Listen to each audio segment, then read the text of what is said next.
Story 1. Okay, I know I might sound like a lunatic here, but after what my, now ex-husband Jake pulled, I think I was justified. Buckle up, because this Thanksgiving wasn't about gratitude, it was about revenge. So, Jake and I had been married for 6 years, and I thought things were fine. But 2 weeks before Thanksgiving, I found out he'd been sleeping Megan, his coworker, a wannabe Instagram model with the personality of soggy bread. How did I find out? She left her lipstick in his jacket pocket. When I asked about it, Jake stammered something about a group Halloween party. Spoiler alert, they weren't playing dress up, unless sleazy side piece counts as a costume. I did my homework. Dug through his phone when he fell asleep early, and bingo, texts, photos, even videos. Not only was he cheating, but he had been bragging about it to his friends. Stuff like, she's hotter than Sarah, and finally found someone who doesn't nag me. Oh, but it gets worse, he invited her to our Thanksgiving dinner because she doesn't have family nearby. Instead of kicking him out right then, I smiled, kissed his lying face, and said, "Of course, babe. The more, the merrier." Thanksgiving was my Super Bowl now, and I was going all out. I prepped every dish with care, but I had a few secret ingredients to add some spice. Megan was all smiles when she showed up with her dollar store wine, acting like she wasn't sleeping with my husband. I played nice, complimented her dress, and made sure she got a front row seat to the drama. When everyone sat down for dinner, I kicked things off with a toast. I just want to say how thankful I am for family, for friends, and for clarity. You see, I've recently learned so much about myself and the people I thought I could trust. Jake, Megan, I locked eyes with them. This is really your moment. Cue the awkward silence. Then, I pulled out my laptop connected to the TV. Oh yes, I made a PowerPoint. With screenshots of their texts, photos of them sneaking around, and a particularly spicy video of Megan doing, well, let's just say something that made Jake's mom scream, "Oh my God." The table exploded. Jake was yelling, Megan was crying, his parents were mortified, and my mom just sat there sipping her wine like she was watching her favorite soap opera. But I wasn't done. "Oh, and Megan," I said, cutting through the chaos. "I wanted to make sure you felt special today. So, I made you something."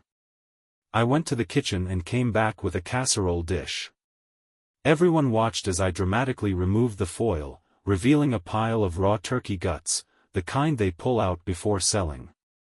I call this, homewrecker surprise. Enjoy. Then I dumped the entire dish onto Megan's lap. The sound she made was somewhere between a shriek and a gag. She bolted from the table covered in slime. Jake tried to follow her, but I stopped him. "Oh, you're not going anywhere. You see, I packed your stuff. It's in the garage.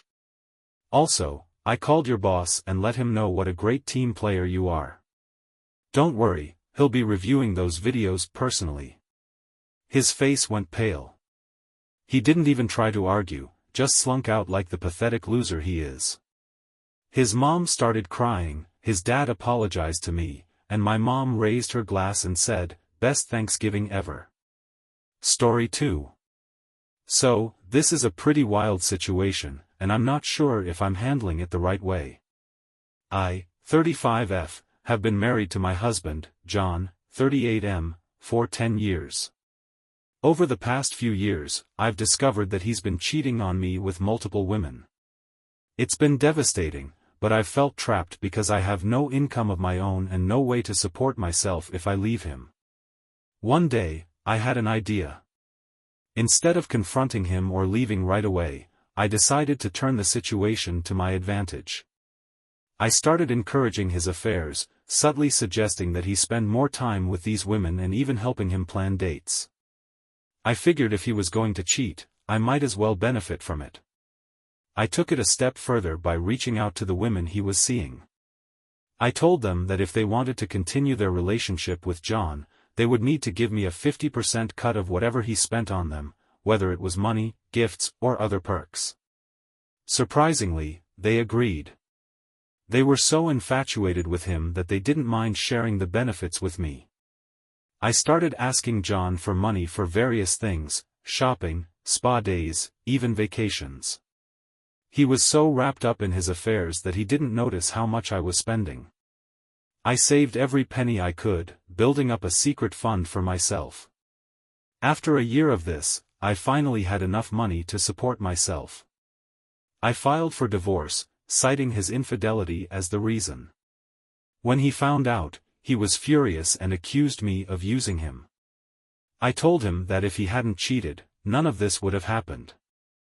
Now, some of my friends think I'm a genius for turning the tables on him, while others think I'm just as bad as he is for essentially pimping him out and taking advantage of the situation.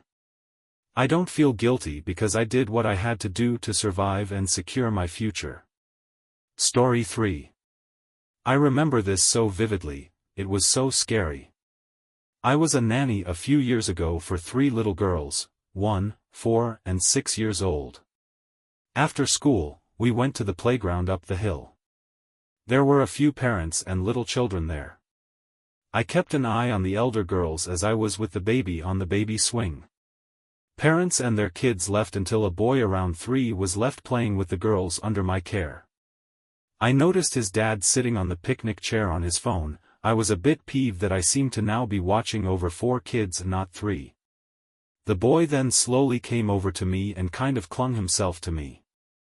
I thought he was coming for a cuddle, so I said ah and put an arm around him asking if he was all right. He looked a bit sad. He then said, "He's not my dad." I skeptically looked at the man then asked, "Who is he? Uncle? Stepdad?" And the boy looked me dead in the eyes and said, "I don't know." My heart dropped. I went into protective mode and my instincts made me put the boy behind me. I looked back at the man who was now approaching us. My heart was beating so hard. I told the girls we were leaving right now and grabbed the baby. The girls complained but headed for their bikes behind the man. I looked around, but no one else was there. I only saw some people walking along the street at the bottom of the hill, so I could shout to them if needed. I warned him to stay back and held on to the boy. He asked what I was doing, looking at my grip on the boy. I was panicking and backing away. He told me to let go of him. I told him what the boy said and that if he touches him or I will scream, looking toward the people so that he knew we weren't technically alone. He kind of laughed nervously and addressed the boy who didn't even look at him or move. I told him to leave us alone. He just stared at me in shock with his hands up, like I was the dangerous one. I said I'm calling the police, letting go of the boy, and got my phone out, the baby still in my arms. He panicked and said that he was his stepdad, or soon-to-be stepdad. I said yeah right. He explained that he was dating his mother, and she was still at work, so he got him from school and brought him here until she gets home. I didn't believe him, so I started dialing, better to have them deal with this, and be safe not sorry. As I spoke, shaking like crazy, I beckoned the boy to stay by me and away from the man. The boy was silently crying, poor little guy was terrified. The man was exasperated and bright red, which made me more nervous cause what if he hurts me or the kids? My girls were watching on their bikes and asking me what's going on. The worst part was waiting for the police. He was between me and the girls, and I was between him and a fence. The police came pretty quickly though, and I explained everything, and the man tried to explain himself. The police were also skeptical of him. Thank God I wasn't just overreacting. I told the boy how good he was coming to me for help and the policewoman took the boy. The man called his girlfriend, the boy's mother, to get her to come. I didn't want to just leave, I felt responsible since the boy came to me for help and comfort. So, I let the girls continue playing on the playground while we waited for the mother who came straight away. When she arrived, the boy ran straight to her crying. The police explained, I explained, and the mother was so embarrassed. I pretty much told her off, and the man of course, for scaring me, my girls and the boy. The boy hardly knows the man, hardly recognizes who he is and doesn't understand what he is to him, and was clearly not comfortable with him. He is too young to get the concept of mom's boyfriend, not dad, and when you're that young, remembering people whom you have only met a few times is hard. She was so sorry. I'm glad he wasn't that trusting because a lot of kids get caught out trusting strangers or acquaintances. Also hard to navigate their parents dating. I finally left with the girls. Felt bad for the man eventually as he was just trying to help his girlfriend out and bond with the kid. And the mom probably thought it would be a good way for him to get to know her son, one-on-one. But they didn't think about the boy's feelings and how outsiders would perceive. I am scarred from it though. Thought he was a pedo abducting him and that he was going to hurt me and or the children. Story 4. My husband, John Bucky, M26, and I, F24, just returned from our week-long honeymoon 2 weeks ago. We call my husband Bucky because he resembles the character from the MCU movies. My Bucky is a bit more yummy. Yesterday was the first time we had dinner with his family since the wedding. My sister-in-law, F20, is my favorite person besides my husband, which is why she was my maid of honor. She took me aside and told me what happened behind the scenes at my wedding. A bit of background first, my mother-in-law, F48, never liked me, and she didn't hide it from me, though she did hide it from her son. This started from the moment we began dating. She would play nice in front of him but make nasty comments as soon as he was out of sight. At first, I didn't say anything to Bucky, hoping that, in time, his mother would warm up to me. But it never stopped. Eventually, I had enough and started telling Bucky. Bucky spoke with his mother, but she claimed I was misunderstanding her. She didn't stop, she just became subtler, saying things that could be interpreted in multiple ways. I don't blame Bucky, he did believe me, but he also believed his mother when she said she meant something else. When Bucky proposed, I thought that would be the end of it, but she only got sneakier. I almost called off the wedding because I couldn't handle it anymore. We had arguments, and it was frustrating. Bucky always believed me but didn't believe it was his mother's intent to be hurtful. Somehow, we got through it and started planning the wedding. My sister-in-law helped with the wedding planning and preparations, and because my mother-in-law was minimally involved, everything was perfect. From my perspective, everything went as planned on the wedding day, though we started a bit later. Bucky told me it couldn't be avoided because something important came up last minute. I assumed it was work-related, so I didn't ask. But now I've heard from my sister-in-law what actually happened. I was in the bridal suite, so I didn't see or hear any of this. My mother-in-law arrived at the venue wearing white. When Bucky found out, he asked my sister-in-law to bring her to his ready room, along with his other siblings and father. When my mother-in-law walked in and tried to hug him, Bucky stopped her. He asked what she was wearing, and when she dismissed it, he repeated the question differently: why was she wearing white at his wedding? Why was she trying to hurt his soon-to-be wife? Why was she trying to ruin his wedding day? I think phrasing it as his day rather than my day got to his mother. He reminded her that it was his wedding too. She still tried to dismiss it, saying he was overreacting and it was just a dress. That's when he lost it. He started yelling at his mother, saying that he now realized I wasn't misunderstanding her, she was deliberately being hurtful to me. He yelled that he had been defending her to me all this time, but now it was clear that I was the one who needed defending. He accused his mother of trying to sabotage his relationship. When my father-in-law tried to say something, Bucky shut him down, saying he didn't want to hear it because they had stood by and enabled her behavior. Bucky then told his mother, "Because you're my mother, I'm willing to postpone the wedding by half an hour to give you a chance to change. I don't care if you go home, to a store, or wherever. Just leave now and only come back when you've changed. If you refuse, you will never see me, my wife, or our future children ever again." Do I make myself clear? The wedding was perfect, and my mother-in-law wore a blue dress. I don't know how to thank this man enough. His birthday is in 3 months, and I'm going to have to plan something extra special. It has been 2 months since my last post. I didn't expect I would need to update, but here we are. I've made plans for his birthday.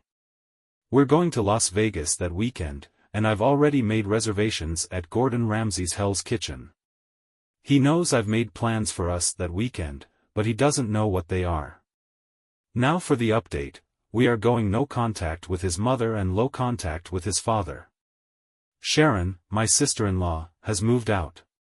She's currently staying with a friend, about a 20-minute walk from us. The reason for all of this? In the weeks after the wedding, Pamela was cordial. She wasn't overly nice, but she also wasn't mean or hurtful. Until 3 weeks ago. We were invited to a family get-together, and everyone was asked to bring something. My college roommate is from South America and taught me how to make a rum cake from her country. It's called viado. I'm not sure if I'm spelling it correctly. It takes hours to make. Bucky spent that time with me in the kitchen, talking, pouring wine for me, and taste-testing the rum. He was there to see how much time and effort went into making the cake. At the get-together, everything was going fine until Bucky mentioned that he was offered a job that would require us to move out of state. We haven't made a decision yet because we wanted to find out what that would mean for my work. Can I transfer? Can I work remotely? Do I need to look for another job? While the offer was on the table, we hadn't decided yet. When Pamela heard this, she lost it. She threw a tantrum, accusing me of taking away her only baby boy. She was yelling at me, and I was too stunned to react. Bucky tried to calm her down, but she wouldn't have it. In her tantrum, she walked over to the table, grabbed my cake, and threw it on the ground. I don't know what happened then. All I remember is falling to my knees, repeating to myself, "It's just a cake, it's just a cake." I was thinking about all the time and energy I put into making it. I called my old roommate for a refresher on the recipe. I had to find a specialty shop for that specific sugar-based rum. I spent hours in the kitchen baking. And she just threw it on the floor. I could hear my husband yelling. I couldn't make out what he was saying, but I've never heard him sound so angry. After a while, Bucky walked over, helped me up, and we left. On our way home, he kept telling me that it would be okay and that we were never going back there again. At home, once we had both calmed down, we talked about it. I didn't even have to suggest going no contact. Bucky said he had already told his mother that we would be going no contact and that we would only resume contact if I changed my mind. We took out our phones and blocked Pamela. Bucky called his father, asked to be put on speaker, and told them that Pamela is not welcome in our house and that we are going no contact, possibly permanently. This means we won't be attending any family gatherings if his mother is present. Pamela tried to say something, but Bucky hung up. We haven't made a decision yet, but now we have one more reason to accept the job offer and move. The Pamela saga has come to an end. It's not the ending any of us wanted, but that's how life went. No, Bucky and I are not divorcing. We still love each other, our marriage is still strong, and we have no reason to leave one another. Before I tell you how it ended, let's go back over what happened in the last few months. Going no contact is sometimes easier said than done, especially if the other person doesn't agree with it. Pamela wanted to see her son again, and in her mind, if she forced him, he would eventually see things her way. So while we went no contact, Pamela went full contact, pun intended. She got a new number and started texting Bucky. Since his phone is on silent during meetings, he only noticed afterward. There were already 20 texts. The text started with apologies, saying she was sorry for what she did, but that we were overreacting. She insisted we're family, and family can work things out. Then, as he didn't respond, her messages became angrier. He blocked that number, and she got a new one. After a week, he had enough and called his father to talk to Pamela. He put her on speaker so I could listen but asked me to stay quiet. Bucky talked to his mother and told her that we were going no contact because of her behavior towards me, his wife, and that her current behavior wasn't helping her case. She asked for how long, and Bucky told her we would resume contact when I changed my mind. That's when Pamela really screwed herself over. She said that, slur for black people, slur for Chinese people, will never be fair. I'm mixed African American and Chinese. I audibly gasped when she said that. Pamela must have heard it because she asked if I was there. Bucky looked at me, and I knew what he was thinking. I nodded to him. We had just made our decision. Ignoring her question, Bucky said, "We've decided. I'm taking the job offer, and we are moving far away from you." With that he hung up. I don't believe Pamela is racist. I believe she made a racist remark in the heat of the moment. But it was enough to push us over the edge. The next weeks went fast. Bucky confirmed he would take the new job. He resigned his old job. I arranged to work remotely. In a few months my workplace is opening a satellite office here. I'm already on the transfer list.